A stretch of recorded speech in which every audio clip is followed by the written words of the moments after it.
take a minute here. It's live, but it'll take a minute here. I'm going to go ahead and share it out. Hopefully everybody's hearing us okay. Man, here comes all the notifications. There's your text messages from last night. More of them. There we go. Here we go. Let's get drivers. Can we get it? Oh, man. There it is. Good morning.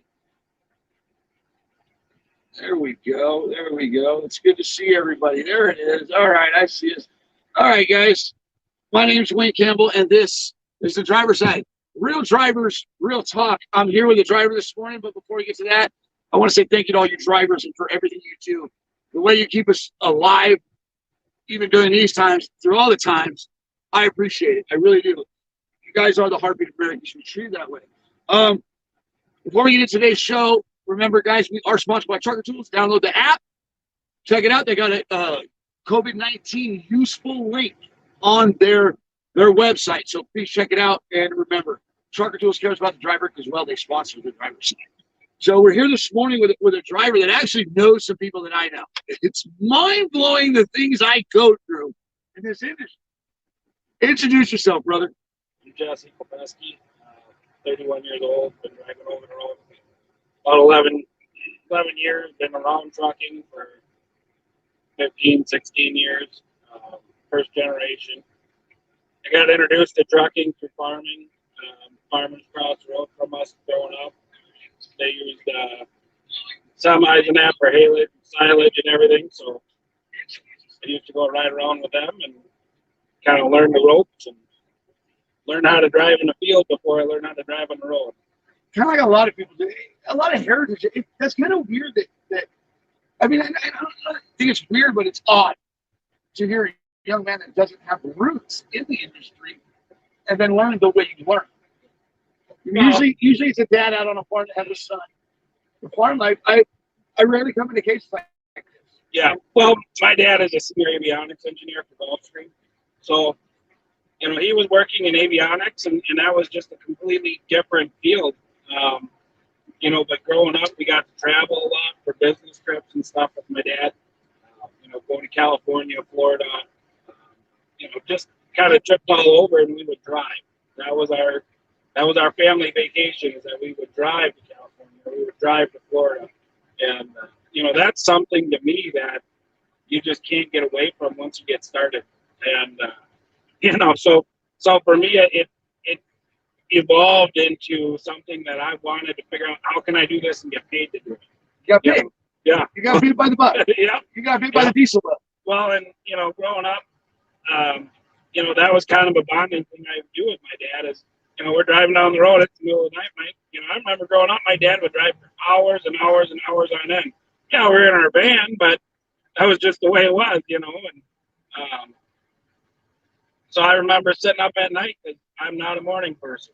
So I would sit up late at night and try to figure out how to read the atlas while driving down the road. My dad would try to explain, he'd show me how you read the map and everything. And went to a military school and graduated, and then kind of worked in and around trucking and towing. I did heavy recovery and heavy towing, and that really put the spark in me that I wanted to do more. I wanted to see more, and so at that point, that's when I decided, well, I'm going to get my CDL, and it's been a rocky road, but it's been good since.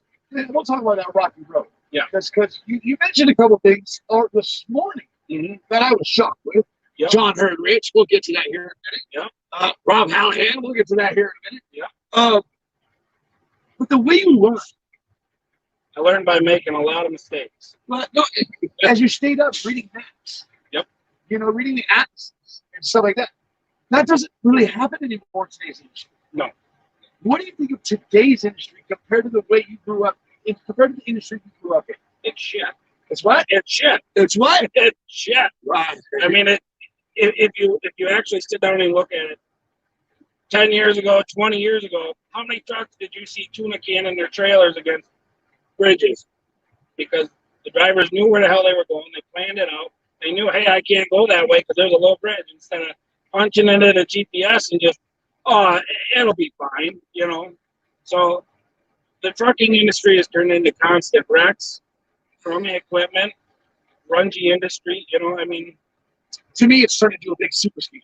yeah, it has. Okay, it's turned into a job, Yeah, opposed to a lifestyle, a career within a lifestyle. absolutely. You know, I feel like they ripped the heritage out, replaced it with regulations. I've seen that pretty much every freaking interview. Mhm. But it's important that I seek out the ones that love it, like you, do, because you're still out here in today's industry. That's shit. Right. Why are you still here? You know, I tried to do the whole boundary job. That didn't work out. Tried to do, you know, local driving. I went back to commercial towing for a while, doing heavy recovery and stuff. You know, and everyone says, why would you walk away from that? You had a brand new rotator, you got a brand new big wrecker and this and that. And, you know, I love towing. I tell you what, we got to do some pretty gnarly shit. But at the end of the day, I like to be on the road. I like to, you know, I don't want to answer to people. Yeah, there's always somebody to answer to, but at the same time, I want to go down the road and I want to just go. There's still a freedom that comes with trucking. Okay, there's still a freedom. You may be able to put regulations in certain areas, but you can't take away that feeling inside that cab when it's you and those white lines. Right. And it's you and that chip and that stick. And it's you and that looking out that windshield, pondering life and seeing where you're at in life and watching the world go by and going through major metroplexes and then coming out of them going, God, what the hell that was? That was a shithole. That's my notorious saying. Every city I go to is a shithole in its own life. Appreciate that. I mean, Vegas is a shithole depending on what part you're in. You know, but no, I mean that's definitely true. I think trucking has sparked the mind of people that have a wandering mind. You know, people that I wouldn't say necessarily want to daydream, but you know, people that want to have the freedom to not necessarily zone out, but to just kind of lose their self and their thoughts. I call it soul searching. Yeah. You know, I found a lot behind that wheel about myself. I found out a lot about myself behind that wheel. And I found during that process that there is a really tough area in that head. Oh, yeah. To where you can talk yourself into anything, talk yourself out of anything, and just conquer the world and cure everything. I call that buck fever. Yep, and I would say that I would agree with that. I mean, that kind of goes into some of the things where I talked about switching jobs around a little bit and this and that. Driving on the road, you convince yourself that I'm not getting paid enough, or I don't have the proper benefits, or I could have a better truck, or this or that. And then you get talking with your buddies, and I could give you that, or my company this and that, and that's part of why I think that there's so much jump around nowadays in the newer, in the, whatever this industry is now. There's a lot of job hopping. Yeah, because everybody's got something better to offer until you get there, and then it's shit. Let's talk about that. So Okay. I mean, I worked for John Herdrich. There it is. Short amount of time. There it is. That's where I was going. I wasn't trying to cut you off. I wanted to take you right into that. So in this process, Yep. And go. I tell you what, probably one of the best people I've ever worked for. John Herdrich and his wife Tiffany, they treated me amazing. There's just no question about it. There's no argument there. Beautiful equipment, beautiful, just everything I did was good. But I had people talking in my ear telling me, you don't need to be running East Coast. You could be getting paid better, this and that. And it psyched me into believing that I had better opportunities out there. And unfortunately, that was before I realized how important it was not to burn bridges when you leave a company. And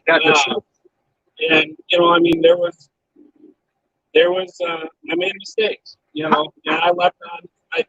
I started to leave on good terms, and then I just kind of all about myself. Because you found something else, you just told them. Yeah. Well, I gave my notice, but I had somebody that told me, don't dare give them bill of lading back until you get your last paycheck. And so I got pulled into that power struggle of what should I do? What should I do? And before you know it, it just ended up in a bad situation where, John was decent about it, but You'd appreciate The what I grumpy did. old man. I love that guy. I do. Oh, yeah. He's a staple on the show.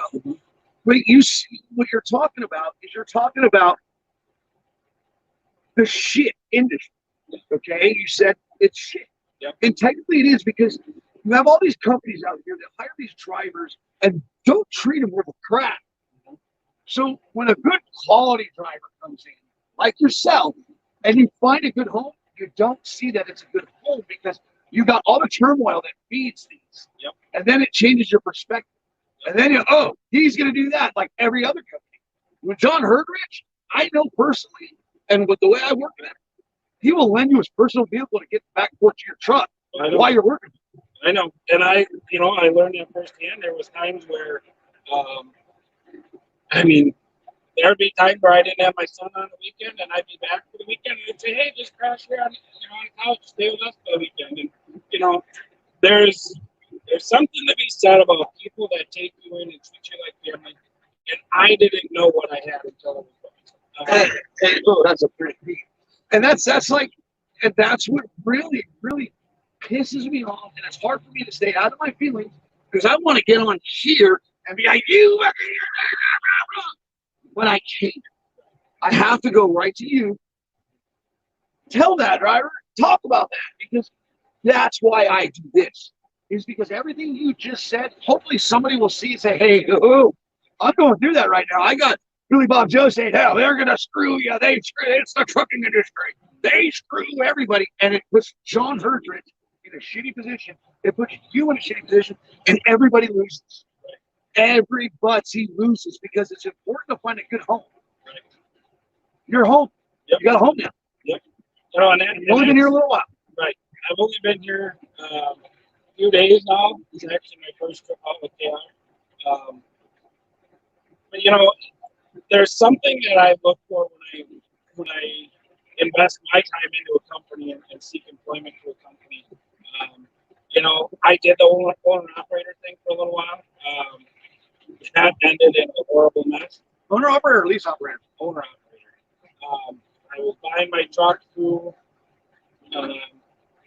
Actually, I owned my own truck. I owned my own trailer. I was on the hopper bottom. I had a 1988 Freightliner Cavalier. And it was fun, but it was, I got pushed into a lot of things through the company I was going for before I was ready or knew what I was doing, or without the proper guidance of people that I could trust saying, hey, no, that's not a good direction to go. You really need to go look at this. And it to be honest, it's embarrassing, but it only lasted 9 or 10 months, and I was like, you know what? I'm done. I'm shutting it out. I'm not going to be that guy that finally gives up when I'm 200 grand in debt. So I was able to walk away debt free, luckily, but it was one of those situations where I was able to look at it and go, okay, that was a learning experience. So it was on you. Yep. You could say you can't blame nobody, but you say for lack of experience, lack of not paying attention where you should, and it's knowledge, it's experience in this industry. Because John Herdrich didn't get to where he was overnight. Rob Hallahan didn't get to where he was overnight. Right. And that's why I have those two on my show all the time, because I'm going to go to Rob, and I talk about Rob all the time, and I met you yesterday. I have not talked to this gentleman. I haven't. I refuse to talk to people that I interviewed, Fred. Right. And I asked you where you're from. Where are you from? I'm from Wisconsin. I live in a little town called New London, about an hour west of Green Bay. And I said, what? No, don't say Wisconsin, because it seems like all these drivers that I'm finding that have these hearts, that have that have the core of trucking embedded in them, coming out of Wisconsin. There's a lot out of Wisconsin, but there's a lot, you'll find it anywhere you go. You will. There's trucks all over here that are from all over. But here's Rob Hallahan. Yeah. You told me a story yesterday. And you started telling it to stop. How did you meet? How did you see him? What is Rob to you? Rob is somebody I followed on social media for years. He had his orange truck, and I just, since forever, I've always thought that was the best truck on the road. Nobody could top that truck. It didn't matter what, who or how. You know, the setup, the paint, the chrome, everything. You know, and it always looked good. But Man, but even his newer truck always looks good. oh, I know. His Oh, I white creamsicle was dope, but the Great White Hope, the Great White Knight, I love that. So, you know, I followed Rob on social media for quite some time, and he kind of set the staple for what I wanted to be. Guys like him, Chris out of Chicago, you know, some of those guys that I've followed on social media since the beginning, and you know, the very first guy that I met in a quote unquote large car, Tracy Reeks. I met him in Des Moines, Iowa, and we were delivering at what was it? I don't even remember the name of the customer. This was 11 years ago. I was right into trucking, and Tracy Reeks came going in with a stretched out, you know, forest green. Yeah, I got that. I got a picture of him the other day.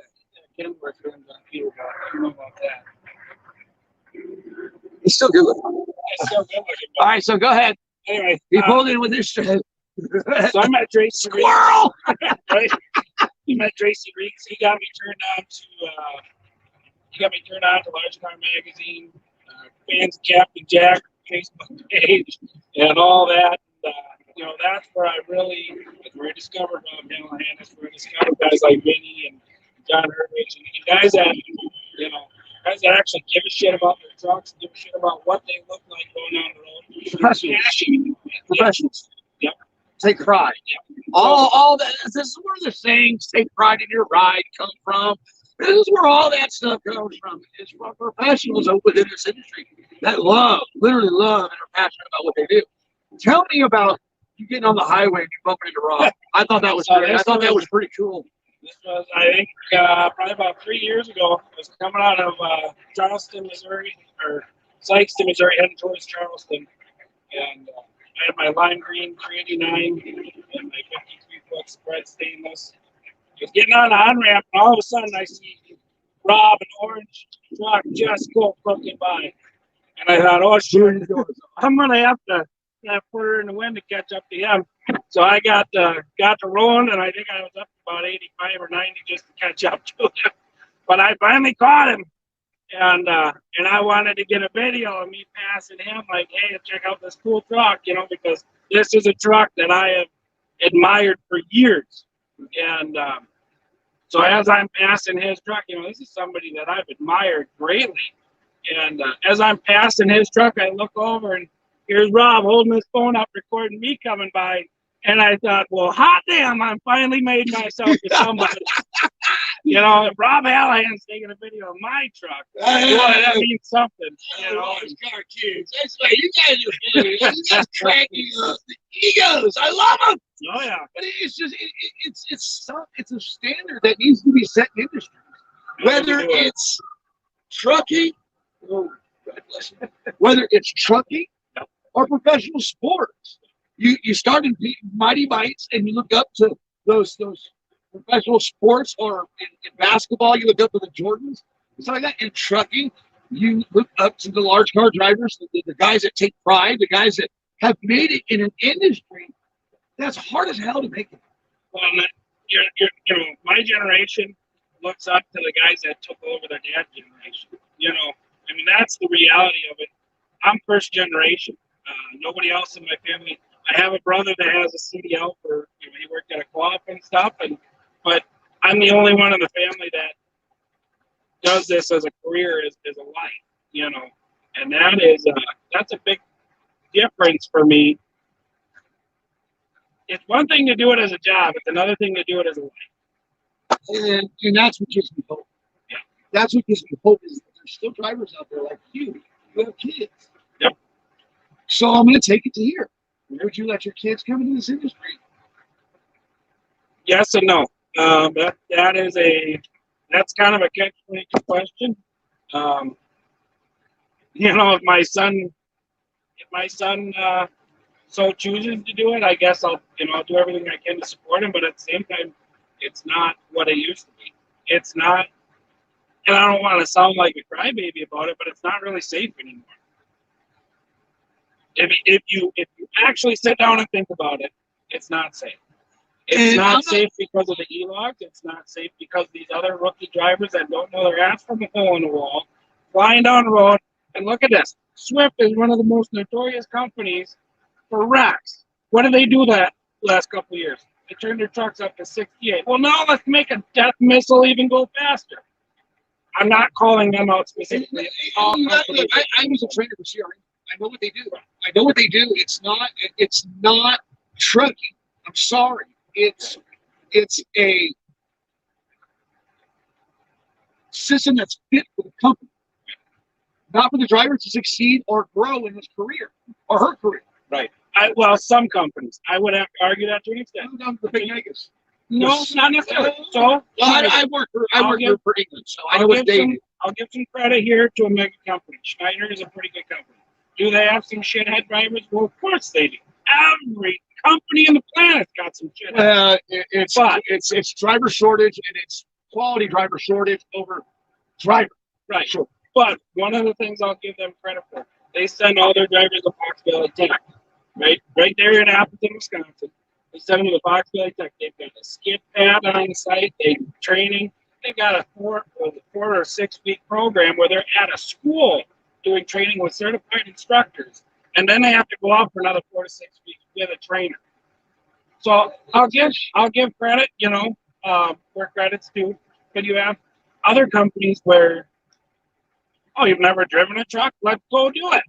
And to an extent, we all started out like that. Correct. We all started somewhere. We started with people that gave a shit about the industry. Or we attached to people that gave a shit about the industry. Yes. Yeah. Here's my thing. It's the training aspect. Okay, that's what I'm going. My number one grief with the trucking industry is training. Period. Yeah. Period. Because that's what leads to death. The lack of knowledge, experience, and training behind that wheel, and not just behind the wheel, but on the side, watching. How the hell do you get winter driving in and condition these drivers and train these drivers for winter driving? When you're doing it in 3-4, like my father and every driver that he ever worked for, my father that I ever attached myself to, said, you are a rookie for 5 years. Period. You're not going to get a taste of winter driving until you do a course of about 5 years running around, because then you start feeling and getting. That's when you actually get a little bit of taste of what you're up against. Because Mother Nature, she don't give a shit about a truck. She don't give a shit about a bride. She don't give a shit about anything. She will rain, sleet, or snow when she feels like it. Oh, and I mean, prime example, coming through Nebraska, yesterday and the day before, no, not yesterday, but the day before yesterday. And, the reality of it is I'm coming through town and I'm doing 65. I don't have my crew set. It's freezing rain. So I'm doing 65. I see spray on the road still. You'll learn different things. I hope that experience. But it's one of those things where everybody knows you let off a little bit on the bridge. Everybody knows you don't send crews in the freezing rain. Well, that just goes back to I-70 a little over a year ago, that runaway truck. Yeah. He had so many outs. But he killed, he chose to try to, whatever he tried to do, and kill a lot of people, opposed to just taking that out. I was taught you take yourself out before you take others out. And that sacrifice is a hard choice when you're up against it. None of it, because until you're in that position, we don't know what we're going to do. I like to say that I would take myself because I know what it takes. I know what happens. I know the outcome of that commercial vehicle running loose. And that's actually, I'm glad you mentioned that, because prime example of that, John Herderich knows a really awesome guy named Danny Schrader. Schrader Truck Lines out of Lodi, Wisconsin. And this was, I don't remember, maybe 8 or 10 years ago. Danny was coming through St. Croix, if I remember right. And I think he said he was in his old cab over. And he was coming across the bridge, and there was a spun-out school bus. And, he didn't know if there was kids on it. He didn't know if there was people, he didn't know.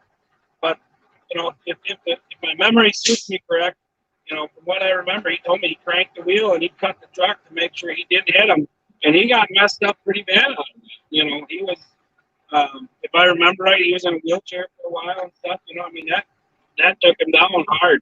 And Guarantee he'd do it again. I bet you he would. Yeah. Because any real driver would. I believe. I'd like to believe. I'd like to believe I do it myself. But when it's hard to say until you're actually in a position. You know? Right. Right. You know. But that has to do with, look at this ride coming through. I like that matching paint scheme.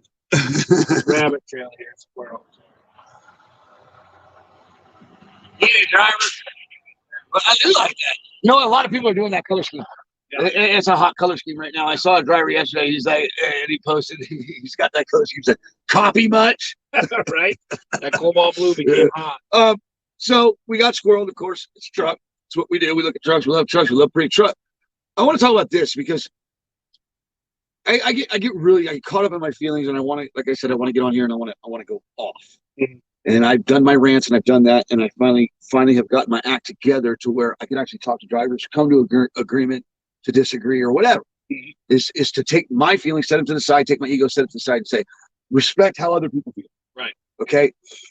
Which I'm going to go to this declaration for Utah. Right. Commercial drivers are exempt. Mm-hmm. But I'm hearing a lot of drivers bitching and moaning about nobody's going to take my temperature. They just want my information. They're trying to chip us. They're trying to do this. They're trying to do that. They're just tracking us, this and that. Well, the truck industry went to bat for you and got you exempt from the declaration. But how that declaration works and where I'm going with this is because truckers are big on tracking. Yep. They're big on their privacy. Yep. Huge. Mm-hmm. And you got these people that they just want this and they just want that. But then they are broadcasting on Facebook. To an extent, I agree and I disagree. You know, that, again, it's one of those things you can agree with part of it and disagree with part of it, you know. You know, if people were actually minding their damn business and staying home like it's recommended, not required, so to speak. Maybe it is required. I don't freaking know. But I know for a fact that there's people out there, you know, oh, let's go for a ride. Let's go do this. Let's go do that. You know, why don't you go rake your fucking yard? You know, if you want to go outside so bad, go do something useful. But, you know, so I understand why they're starting to do, you know, what they're doing, where, you know, I heard recently that they're starting to stop cars at the Texas as if you are from Texas or a commercial vehicle. Okay, my point to that was, because you're right. My point was the tracking part about it, because these people that are bitching about tracking and they want my information, broadcasting on Facebook, well, for one, the terms and conditions of Facebook, they're allowed to access your SMS messages, which means your text messages, turn on your camera, turn on your microphone. They have all access to your phone. Okay. Period. My point is as far as this declaration goes going into Utah, you know how it works? So when people come to Utah, I'm going to explain it, because this is where the tracking comes in. You're being tracked no matter what. These things have computers in them. You're being tracked no matter what. No matter how you want to go about it today, the age, you're being tracked. So when you go into Utah, this is crazy. You will get a text message saying with questions of the application, the declaration they want you to fill out. And if you answer yes to certain things, they will send a team to you and quarantine. I understand it, because I mean, with everything going on in the nation right now, with the you know, with this COVID-19 shit, whatever you want to call it, you know, the reality of it is at the end of the day, you have to try to protect yourself and the people around you. Now, I'm not gonna lie, if you want to come to my house and you're coughing and you got a fever and you look like hell, well, I'm gonna ask questions too. You know, now you're talking about interstates where you've got hundreds of cars, if not thousands of cars passing through. You know, so do I agree with it outside of what we're going through right now? Absolutely not. No. But given the circumstances of what we're dealing with, I understand it. Do I agree with it? No. I think it's kind of an invasion of privacy. But at the same time, I understand it. There's a difference between agreeing with something and understanding something. I understand why, but I don't agree with what it is. You know, that's kind of where I come from on that. And that's what and you nailed it. You actually nailed it, because the one thing I'm hearing is I, and the one thing I know is divided we fall. So it's a division. Okay. When people are I'm not going to do this, I'm not going to do that. Then you got the other people saying, I'm willing to save lives if we have to. The other ones are like, oh no, I'm going to do what I want, when I want, how I want. I don't give a shit. Well, that's a divide. Right. And then we fall. Yep. We need to all find a common ground and come together on a situation like this. Yeah. Well, I mean, it's like the Democrats versus the Republicans versus the Libertarians versus I go to conspiracies all day. The reality of it is we all have our own opinions. That's why there's Democrats and Republicans and so on and so forth. But if we can't find a way to work together, well, we're fucked. Right. And people it sucks. It really sucks, because I feel I want to be the same way and say, I don't think we should. But what I want to do is I want to get better as a whole, as people. I'm tired of just the way people push their beliefs and their opinions on people, the way they do it, opposed to, this is how I feel, and I can respect how you feel. Yep. I can see your perspective and I can see my perspective. Let's continue to grow and see what we create from that. Which takes me to stimulus. Okay. I put a post up yesterday. Okay. Yep. Everybody that's been laid off is receiving the maximum unemployment, and they're going to get a $600 bonus from the government. Those are the people that have been laid off. You got people that out here are working like yourself that aren't receiving anything or getting any extra money. And then you got the ones that are laid off getting an extra $600 on top of their unemployment. How do you feel about that type of stuff? Well, first of all, I'm just happy that I'm working.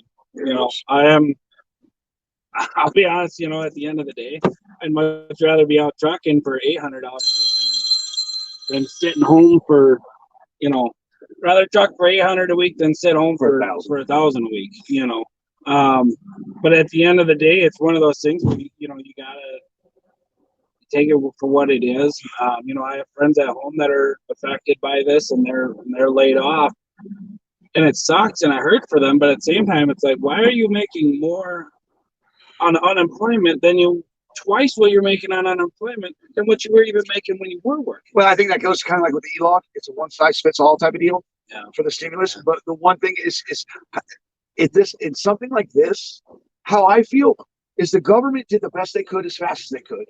Okay, the biggest part of this where it bothers me that other people aren't looking at. Nobody asked for this. Nobody asked to be laid off. Nobody asked to be sitting at home. I saw somebody say, these people are home sitting back drinking beer. They didn't ask to be. I guarantee you, not all of them, because we know we got the idiots out there and those ones that love them off the tit of the government. I would say 75% of those people that have been laid off and that are getting these relief packages and these stimuluses and unemployment would gladly go back to work tomorrow. Because they're like you. They're the American way, and with the way we were raised is you earn a living, you make a living, nothing is given to you. So when they start giving stuff away, they're not actually giving this away. Technically, you pay in unemployment, you pay taxes, so technically that's your money anyway. Right. Well, and when you look at it, I guess the biggest thing for me is I don't feel like I'm still doing my job. Whether this was happening or not, I'm going to be out here doing what I do. Nobody asked me to do this. I agreed to do it. I chose to do it, but I guess what it comes down to for me is, amongst everything going on, where do truckers a lot of times go? Big metropolitans. Where is it being affected the worst with the health right now? It's the big metropolitans. So you got nurses, you got doctors, you got all these people that are getting boost in pay. I'm not saying I want $1,000 a week, but I tell you what, it'd be nice to get, $50 kick and say, hey, thanks, have lunch this week. I totally agree with you. It pisses me off because you're the heartbeat of America. Even when stuff outside of this, outside of COVID-19, even if this wasn't here, you're still underpaid. Yeah. The way I feel, you are. The shit you go through. I don't think the drivers are as underpaid as, honestly, the carriers. It has become so cutthroat I just got off phone with my dispatcher this morning, and he's telling me that loads are only paying $1.15 a mile right now. They are. The rates are terrible. I know, and I guess the way I look at it is, I want to see my boss make more money, because if my boss is making more money, then I can make more money. Yeah, it goes back to because you're in a good home. You know that your boss will take care of you, so you want to take care. It's the hand in hand. It's the way a good machine, a good well-oiled machine, maintenance machine runs. Yep. And the crap that is put out here, it goes against everything that you guys stand for, which sucks. But the pay though, it's not okay. It's not, because I'm going to go back, because we kind of went off what we were saying. Yep. You were saying how they're giving out this extra money here, this extra money there, and you were like, how about the recognition? Okay, the recognition and the fact that you guys, I get the doctors, I get the grocers, but they need that driver to bring everything they need to perform their jobs. So the number one asset to all of this. Well, the reality of it is, at the end of the day, all these factories wouldn't have product to make if we didn't haul it out of there and make more room. All these grocery stores wouldn't have groceries itself. We didn't haul it into the grocery store themselves. The doctor's offices wouldn't have the ventilators. They wouldn't have the tables. They wouldn't have the building material. Yeah, I agree, because everyone, it's very much reinforced within the trucking industry that we're the backbone of America. So I do understand where you're coming from on that, but at the same time, it's a hard balance. It really is, because there's not a lot of good quality drivers out there that deserve good money. No, sorry. I mean, the reality of it is, how many guys in this truck stop? How many, on e-logs? How many miles do you think they're on a day? On an average driver, probably about 354 if they're lucky. Because because the reason why I say that is because depending on the driver, if I'm going on an average driver. Mm-hmm. Brake assist, lane assist. I don't want. They like to stop. And you got to balance it out. But you got to balance out the stoppers, the non-stoppers. Yeah. I would say about 350 to 400 miles a day. On a good driver that knows how to manage his time, knows how to pre-plan to do all that, 556 on a decent day. So this is the first time I've ever run e-log in my life. I've never run e-log, always loose leaf, and I'm used to just running however the hell I see fit. Because if I want to stop and take a nap, goddamn it, I'm going to stop and take a nap. Drivers are big on their naps. No, well, I don't. But it's the idea that I want to stop and meet. People use that. Drivers use that as an analogy. Right. But so this is the first I've really run an e-log, but I'm running this very similar to the way I did before. I did 693 miles yesterday. It's the driver. Keep your ass in the seat. Keep the fucking door closed. Keep your ass out of the truck. You know what my saying is? Shine side up, yeah. Rubber side down, and to make money, the turn is you keep your left door closed. Yeah. It's just not rocket science. It's not rocket science here, guys. This is the number one thing is the safety aspect of this, and to respect this and to know what this actually freaking is. Well, and I'm not trying to dog on guys that are trying to make it happen, but if you can't drive more than 2 hours without having to stop and stretch out, and I'm falling asleep behind the wheel, go get a fucking dump truck job. Go do a local job, do something. Because all you're doing, if you can't drive more than 2 hours without falling asleep behind the wheel, you don't should not be behind the wheel. So, sorry, I had to get that off. That's why I do this. You're entitled to how you feel. You're entitled to the way you see things. You're not out here knocking on doors going, hey, you need to do this, you need to do that. Right. You're not out here pushing or trying to influence anybody. You're out here as a professional. Right. You're carrying yourself in a professional manner and all that. And that's why I found you. I stopped, I took a picture of your truck from my car, and I saw you in the seat, and I threw my thumb up, and I saw you respond. So I said, and I drove up, and I said, no. Put that in reverse, and I backed up, and I said, here's my card. You'll be up on the driver's side. Your pictures will be up. I'll be making your video, all that. And I didn't get much footage of you yesterday, so I could only make that little video. But it's the gift that I can give back to you guys. Right. Well, and I tell you what, that's something that it sits with a driver. It stays with a driver. When somebody takes a picture of your truck or takes a little video, even a 5-second video clip of your truck or whatever it may be, that is something that they're glowing for days to come. I mean, I mean, how many guys, I mean, you see these guys in magazines and stuff like that, and it's like, they're kind of used to it. But when you're sitting in a truck stop and you see somebody just random, somebody I've never met before come rolling up and snapping pictures, it's like, yeah, hi, what are you doing? You know, immediate suspicion. It's cool. It go either way. What are you doing taking a picture of me? Right. What are you, with the government? I've had that happen a lot, right? Especially at Morton's. So, honey, is there any comments? If not, thank you everybody for tuning in. I want to thank Renee Anderson. She made a comment yesterday on that bonus that people are getting, and she nailed it. Her sister's been laid off, and she's got kids, and she provides for that family. So some of these people that are getting laid off and receiving unemployment is technically not much. I think the max is 400 something a week, or like 5 something a week. So people that have decent jobs and that make good livings are not seeing anywhere near what they would actually see if they were working. And Renee Anderson's sister has been laid off, and she really needs that, and she's going to get it. She deserves it. And I'm hoping that you see this, Renee, because your comment yesterday made me feel so good outside of all the other stuff. And I understand people feeling that it's bullshit. I get that because they're out here still working. I understand that completely. It's almost like a slap in the face, because what you men and women go through out here to earn the money that you do earn, it's hell. It's hell. Between four-wheelers, the weather, your dispatch, your broker, Mostly the DOT. DOT, regulations, government, everybody's got their hands in your pockets and got their business inside your truck, when technically it shouldn't be there.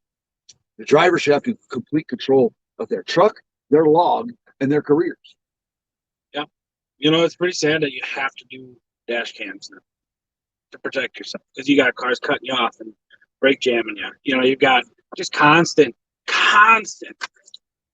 people aren't securing their loads. There's shit laying in the middle of the road. There's cars cutting you off. There's, and it's terrible, because it doesn't matter. At the end of the day, you're always the one that's wrong. Truck driver's always wrong. I could be sitting here and a car runs into me. Well, you shouldn't have been parked there. You know what I mean? It's that's the sad part. Yeah, that really is the sad part, because the truckers are at fault no matter what. The driver, the CDL holder within an accident is completely at blame out the gate, no matter what, until proven otherwise, because that license technically says that you're a professional. Yep. And the crap that these people go through is not okay. Oh well, hello. What happened there? I just totally lost everything. Oh crap. Why did I touch that?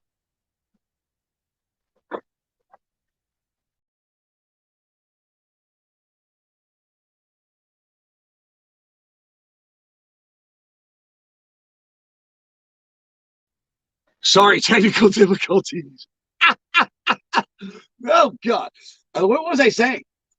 talking about how truck drivers are always wrong. Right, and how they're not to blame, and that people don't realize what they go through. But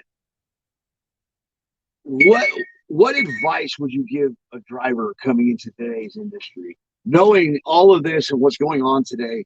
Just like you said, your kids, it depends on what would you tell a driver that possibly is watching right now and just got in that seat? Listen, that's probably the biggest thing. Listen to the right people. Mind your business. Listen to the right people. Keep your shit clean. And one of the biggest things that I have to say nowadays is be fucking polite.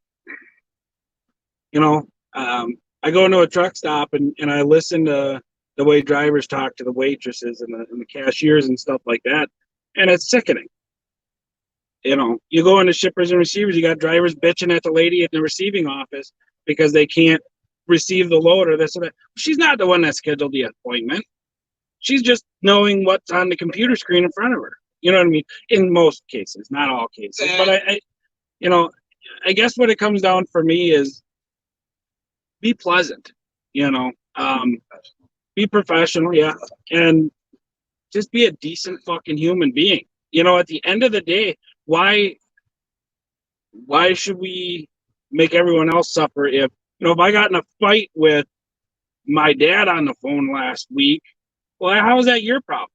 You know what I mean? Stop carrying your baggage in other people's lives, because you know what? You're shitty with this person, well, then that person turns around and so on and so forth. Just be pleasant to people, mind your business, do your job, and stay away from the drama. That's a hard thing, because you're gonna be really disappointed with a lot of companies if you listen to the wrong people that keep telling you, no, that's wrong, that's wrong, that's wrong. Find people that are going to encourage you to stick it out with the good companies. That's great advice. That's great advice. And you know, I mean, we go on. We hit the mark. My advice today that I give today is put your life before that load and learn as much safety as possible. Pay attention, listen to the right people, like he said, and carry yourself in the most professional manner that you possibly can. And to know exactly what you are to this country. You're everything to us. Everything. Which one? Oh, man. You son. Come on. Oh, so pretty. And to take pride in your ride. And no, you're good. It was. And to reach out to professionals, veterans of the industry that are willing to give it away. You willing to give it away?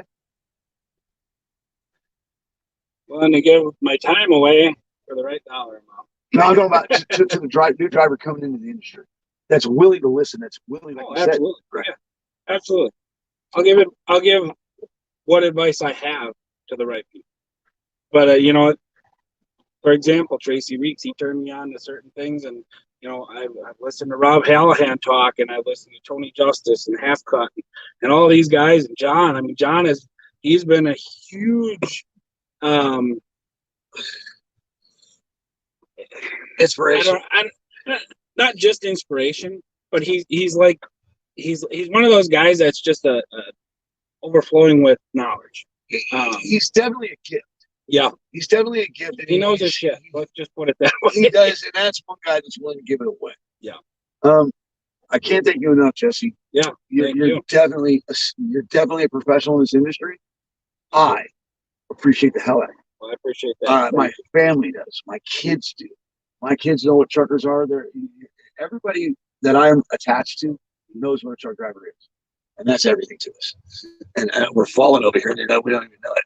So, with that being said,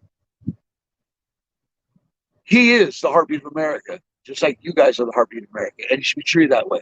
Remember to always keep your shiny side up, rubber side down, and to make money in the truck industry like this gentleman does, keep your left door closed. And shout out to all you heavy haul towers. You guys, you hookers are everything to us too. You tow truck drivers, come and save these guys. Thank you. You heavy haul tow truck drivers, right? Go ahead, give it to him. Got it, brother. He was one. He's an ex-hooker. Yep. Remember, guys, you're the heartbeat of America. You should be treated that way. Have a good day, everybody. Good day. Bye. Kill it, honey. I love you, Sheila. Thank you for everything. Bye, everybody.